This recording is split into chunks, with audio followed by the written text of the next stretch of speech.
While they may seem like just a fashion accessory today, when they were invented in the 1800s, cowboy boots were one of the most necessary things required to travel in the southern United States. And while no one's going around wearing ponchos in the desert anymore, there's still a demand for the humble cowboy boot in some communities. How are these leathery pieces of the Wild West made? Well, let's find out. The raw materials. Nowadays, almost all the regular shoes worn by us are made of synthetic or at least semi-synthetic materials. But that's not the case for cowboy boots. You see, because they demand such high durability and long life, most cowboy boots today are still made with the same stuff they used to be made from over 200 years ago: genuine high-quality leather. This can be anything from regular easy-to-get leathers like cowhide and pigskin to more fanciful choices like alligator leather or even ostrich skin, depending on how much you're willing to spend on them. In fact, a great deal of these are now made from calf skin instead of mature cow skin, both because it's less likely to be damaged, but also because it's much softer and easier to work with without sacrificing durability. Anyways, whatever the material of choice may be, once it is selected, it is brought to the many workstations where dedicated and trained workers start to work on it. And the first step of that process is cutting out the pieces. In some old school shops, this step is done by hand as it offers the most flexibility and choices. But for the most part, this step is done using special machines called clickers. These work very much like a cookie cutter and use pre-made shapes for the sole, collar, and toe cap, as well as more specialized smaller pieces like the vamp, the counter, and the uppers, which cover the top of the foot, the back of the heel, and the bottom of the shins respectively. And once the parts are all cut, their edges are cleaned and trimmed, after which we can move on to the next step, which is probably the least practical, but is nonetheless very important: the decoration. Now, many people assume that a shoe's decoration is done after it's been assembled, but in reality, all designs, from embroidery to decals and other leather patterns, are done on the pieces before they are sewn together. This is important for a number of reasons, including the fact that it is almost impossible to work on a piece of leather that has been bent without seriously damaging either the leather or messing up the design. So, once all the pieces have been gathered, individual workers get to work on determining which design goes with which shoe. These can include stuff like standard borders and patterns, to stuff like customized names, flags, or of course, the state of Texas.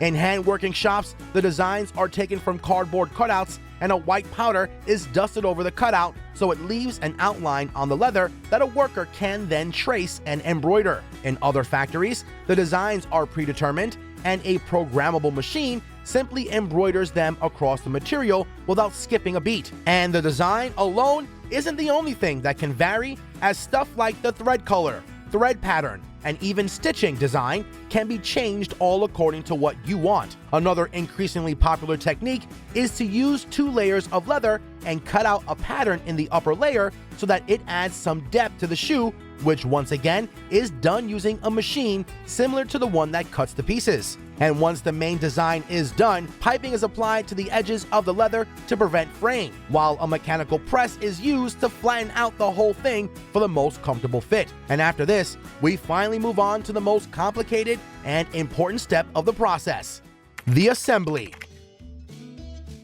The assembly of a boot takes place in a few steps. First, workers sew together the vamp, or the front side of the shoe that covers your foot, together with the back side of the shoe inside out using a stitching machine. And not only do they stitch them together, but a special machine is also used to pipe the sewn edge for extra durability and comfort. After this, the machine turns this upper portion of the shoe inside out and flattens the piping. On the other side, a machine attaches a cotton strip to the shoe's leather insole. This strip will later attach to the leather upper portion, completing the shoe. But for now, the insole is attached to a plastic mold that is shaped like a shoe called a boot blast. This conforms the shoe pieces to a foot shape while also keeping them rigid for attaching stuff. After this, all the separate pieces can come together. First, a synthetic piece is attached to the heel area that'll keep it rigid and solid, while a cotton piece is attached between the interior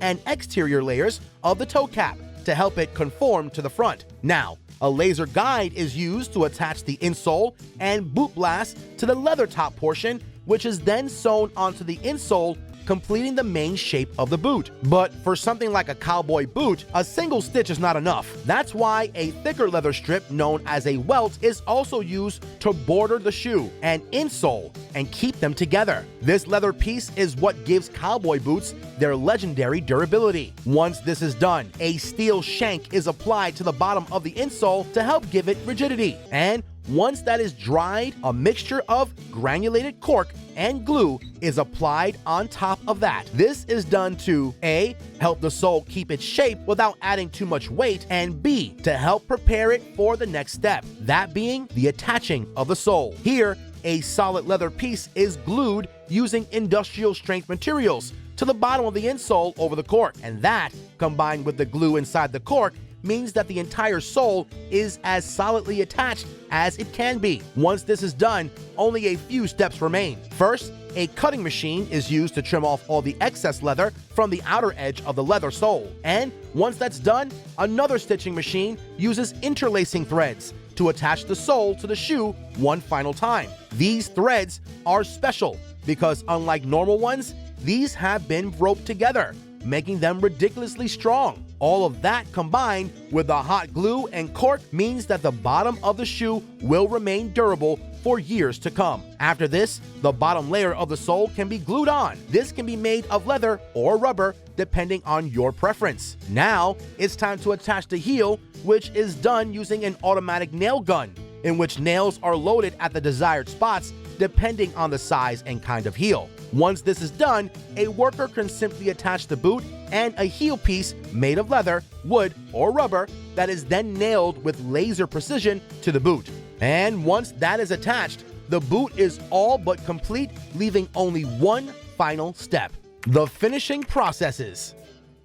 Here, the sole and some of the other parts of the shoe, including stuff like the stitches or the heel, are brushed with a dye to freshen and deepen their color. Aside from that, any stray seams or excess thread pieces are trimmed off by hand to ensure the highest level of quality, after which the shoe is brought into a branding shop where the manufacturer's name is branded on the sole along with the shoe size and serial number. After that, the shoe has to undergo one final inspection, and once that is done, a final worker takes the shoe and waxes and polishes each and every nook and cranny to make sure that the customer gets the best looking shoe possible. Then, all that is left to do is package the shoe with some inlays and ship them off to the customer. And the most amazing part about the process is that apart from some of the steps being automated, the tradition and technique of making cowboy shoes has remained unchanged for hundreds of years, which is just another example of what makes them so special. Click on one of the two videos on your screen right now. We'll catch you guys in the next one.